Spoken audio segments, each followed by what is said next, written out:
But there was a fellow who lived in the 5th or 6th centuries who wrote under the name of Dionysius the Areopagite. And he was translated into Latin by John Scotus Erigena, who was a scholar at the court of Charlemagne. He was deeply studied by St. Thomas Aquinas. In fact, if the writings of the Areopagite had been lost, they could probably be reconstructed from St. Thomas's quotations. But he wrote a book called Theologia Mystica, which is a very strange book. It's about what he calls negative theology. There are two kinds of theology. One is called cataphatic, and the other is called apophatic. The phatic part comes from the Greek word pheme, which is to say. Kata means according to, apo means away from. So when you talk about God apophatically, you're talking about God in terms of things which God might be said to resemble. You're using a parabolic, analogic, metaphorical language.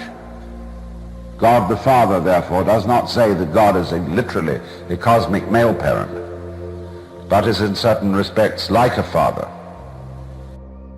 So Lit Mobile just sent me this solar wireless battery pack. I'm excited. Let's see what's inside. I really like the build. But cataphatic, apophatic language, tells you what God is not. And so you get such words as infinite, eternal, and so on, illimitable, bodiless, and all these are negative words. And so Dionysius explains that the highest knowledge of God must be by the way of negation. And he likens it to a sculptor, a sculptor, making an image. But he makes the image by taking stone away. And so in the same way, one comes to the knowledge of God by going beyond all ideas of God and getting rid of them. This is the same exactly as the doctrine of the Upanishads, where the principle is of Brahman, we must say, neti, neti, not this idea, not that idea. All ideas, all fixations, and even religious methods must be surpassed, because all our intellectual concepts of the divine, all our methods to get the divine, are in the last resort only ways of avoiding it. Lego. There is a Tibetan Tanka painting I have at home of a monstrous being called Yamantaka. Yamantaka has 11 heads, 18 arms and 18 feet, and an aureole of fire. And in the various hands of the various arms there are bells and daggers and clubs and thunderbolts and all kinds of objects which this being manipulates. And the being is always shown tilted at an angle and dancing like fury upon the bodies of the gods. All the gods, including Buddha, are being trampled underfoot by Yamantaka. Well, I think this is a very strange thing, and naturally the Christian missionaries who went over there said, well, these people are obviously devil worshippers, because Yamantaka's main face is the head of a bloodthirsty bull with fangs. Although when you see all the other heads, right at the top is the head of the Bodhisattva of supreme compassion, Chenrezig in Tibetan, or you know as Kannon in Japanese. Avalokiteshvara, the watchful Lord, who's an androgyne and always comes on in a majorly female appearance. So, likewise, one of the great Chinese Zen masters, Linji, or Rinzai as they say in Japanese, had a passage in his discourses where he says, "O you followers of the way, if you meet Buddha, kill the Buddha. If you meet the patriarch, kill the patriarch. If you meet father or mother, kill them. Kill everything you meet. stand above it, pass on, and be free. Now this sounds terrible. It's as if a minister were to get up in church and say, every time you say Jesus, wash your mouth out. And until they do that, Christianity will remain pretty dead. It's interesting that the Buddha had a disciple by the name of Ananda who loved the Master very much and was sort of his very close personal friend. And he was the last of all Buddha's disciples to attain enlightenment. He was too attached to Buddha. So that, in a way, being religious gets in the way of religion. Now, does that mean, on the other hand, see, here's a puzzle about Krishnamurti, who explains this very carefully. But his earnest disciples, which he doesn't admit that he has, can't read anything except mystery stories. They try, he says he never reads a religious book. He never reads the Bhagavad Gita or the Lankavatara Sutra or the Tao Te Ching or the Bible. A friend of mine was sitting next to him on a plane and was fascinated as to what he was reading. And he was reading a mystery story. Fine, there's nothing against that. But if you can only read mystery stories, and if you can't join in any religious observance, you are in some way curiously limited, because you have made a religion of the religion of no religion. Ha! What a trap that is. So those Puritans who broke down the idols of the church and burned, like the Caliph who burned up the library of Alexandria because he said either it is the Quran or it is not in the Quran, and the Quran is the only thing we need. So if these books are not the Quran, burn them. In the same way with Bible bangers. So they have this iconoclastic attitude against all the wonderful, colorful, exuberant activities and arts that have flown from the great religions. I think that's silly. To me, it's a hang-up to be against religion, because to be against it is still not to have transcended it. So, however, if we are going to have an attitude which accepts religion but transcends it, Bernard Berenson, you know, made the interesting remark that he regarded himself as a graduate of the Roman Catholic Church in just the same sense as he was a graduate of Harvard University. He was very grateful to the Catholic Church, but he didn't swallow it anymore. He wasn't a member of it any longer. And I take the same attitude to the Anglican Church. And for that matter, to Buddhism.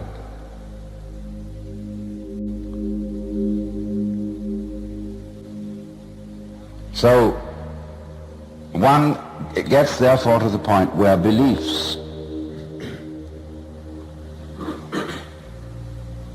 are seen to be obstacles. Belief in survival, belief in God, heaven, hell, all those ideas are dropped, because you see that really they're your own projections, as also is the belief in the mechanical universe, belief in atheism. These are equally projections. Some people find the idea that the universe is merely mechanical extremely comforting, because thank God there is no God watching us, judging us. Ah, that's a relief. It's just ticked-up stuff. You see, every form of belief is really an attempt to cling on.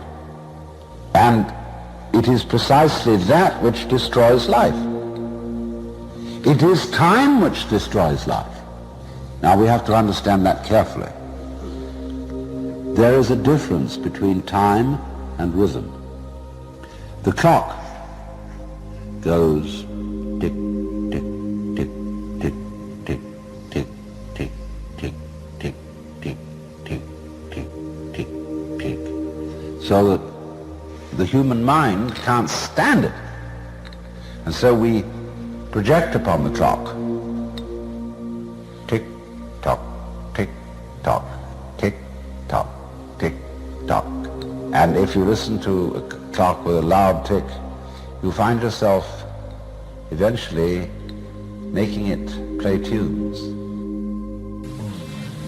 Ka-tick, ka-tock, ka-tick, ka-tock, ka-tick, ka-tock, ka-tick, ka-tock, ka-tick, ka-tock, ka-tick, ka-tock, ka-tick, ka-tock, ka-tick, ka-tock, ka-tick, ka-tock, ka-tock, ka-tock, ka-tock, ka-tock. Why? Because we're getting nearer to the biological rhythm. Biological rhythm is real rhythm. Your heart goes boom, boom, boom, boom, boom, boom, boom, boom, boom. Everything in biology is that. See? That's rhythm. It isn't time. It's something quite different. Time shortens the moment to the hairline of the abstract second. See? Time kills rhythm and life because of the abstract notion of the hairline as the now. Now, if we are to measure now, must be made to be to seem as short as possible. And so time altogether ignores the fact that now is eternal. Eterno means beyond time. It doesn't mean everlasting. That's the nature of hell, is everlastingness. But the nature of true heaven is eternity, which it is beyond time, and therefore beyond transcending the round of samsara, of birth and death. Now, dear people, I really would love it if I could in some way convey to you the experience of eternity.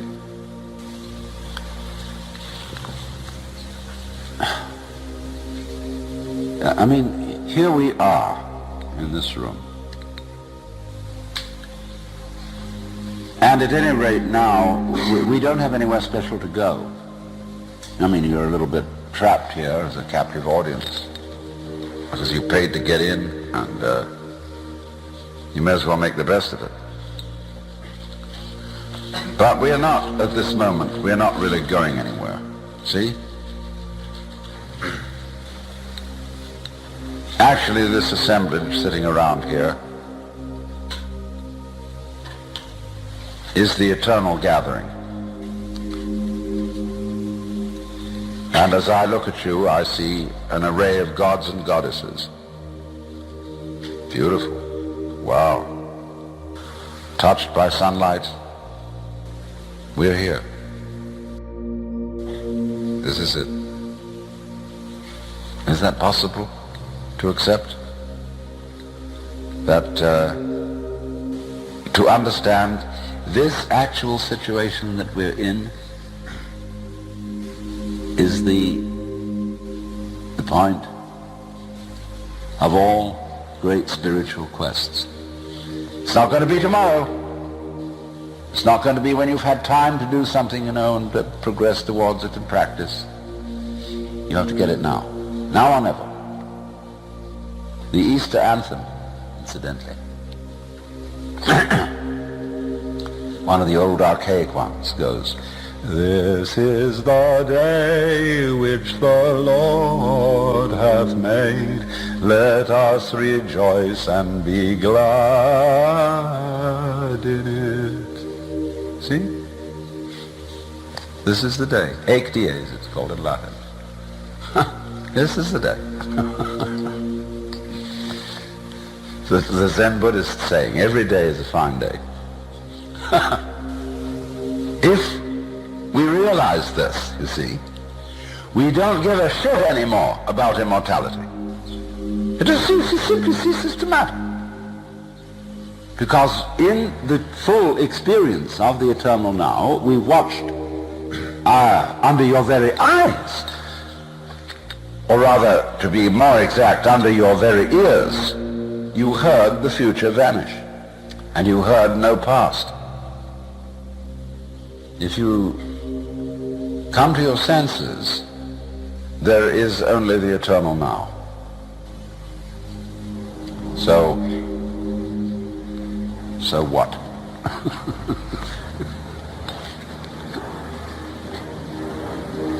You can get rid of an awful lot of encumbering baggage.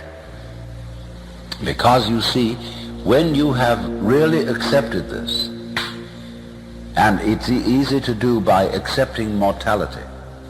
I mean, you're sure we're all going to die. Sure we're all falling apart. But once that has become obvious, you find mysteriously that you have an immense access of new energy, because we are constantly wasting energy. I mean, really wearing ourselves out trying to hold ourselves together.